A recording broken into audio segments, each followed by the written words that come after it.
প্রবাসী স্বামীকে আপনি কিভাবে বাধ্য করবেন? আপনার স্বামী আপনাকে বিয়ে করে দিয়ে চলে গেছে। স্বামী যাওয়ার পর ফোন দিচ্ছে না, খালি ব্যস্ত দেখাচ্ছে। কারণ জানেন আপনার স্বামী কী করতেছে?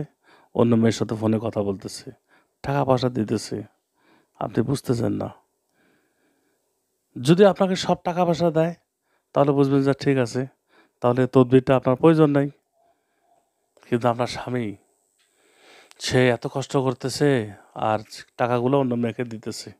আপনি কি করবেন? স্বামী তো বুঝতেছে না যে আপনার একদিন শত্রু হবে, পরিবারে আপনজন হবে। আপনি এমন অবস্থায় নকশাটি লিখবেন। এই উর্দুগুলো লেখার কোনো প্রয়োজন নেই। নকশাটি লিখে আপনি কি করবেন?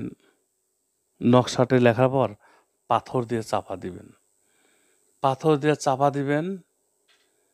নকশার নিচে কিন্তু অবশ্যই ওই আপনার স্বামীর নাম, তার মায়ের নাম লিখতে হবে। লিখে আপনি তারপরে কি করবেন? পাথর দিয়ে চাপা দিবেন। পাথর দিয়ে চাপা দেওয়ার সময় বলবেন যে, হে আল্লাহ, আমার স্বামী যদি এই তদবির দ্বারায় যদি বাধ্য হয়ে যায়, তাহলে আমি মা ফাতেমার নামে আমি ছিনিয়ে দেব। এই কথাটা আপনি বলবেন মনে মনে।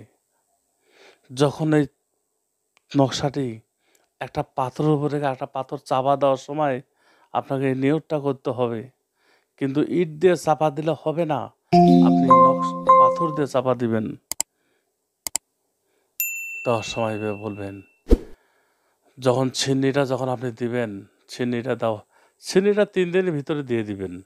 কিছু পায়েস হোক, ক্ষীর হোক, মিষ্টি হোক, জিলাপি হোক, এনে আপনি আপনার স্বামীকে যেহেতু বাধ্য করবেন, তো যেগুলোকে খাওয়াবেন সবগুলো যেন ছেলে হয়। মেয়ে মানুষকে দিবেন না আপনি। মেয়ে মানুষকে যদি দেন, তাহলে আপনাকে 2 টোপলা নিতে হবে। একটা নিয়ত করে নেবেন যে এটা ছিন্নির জন্য, আর এটা ছিন্নি ছাড়া। আর যে জিনিসটা খাওয়াবেন, যেগুলো আপনার স্বামীকে, তাহলে সব ছেলেকে খাওয়াইতে হবে। আর যদি কেউ তার স্ত্রীর জন্য করতে চায়, তাহলে সব মেয়ে মানুষকে খাওয়াবে।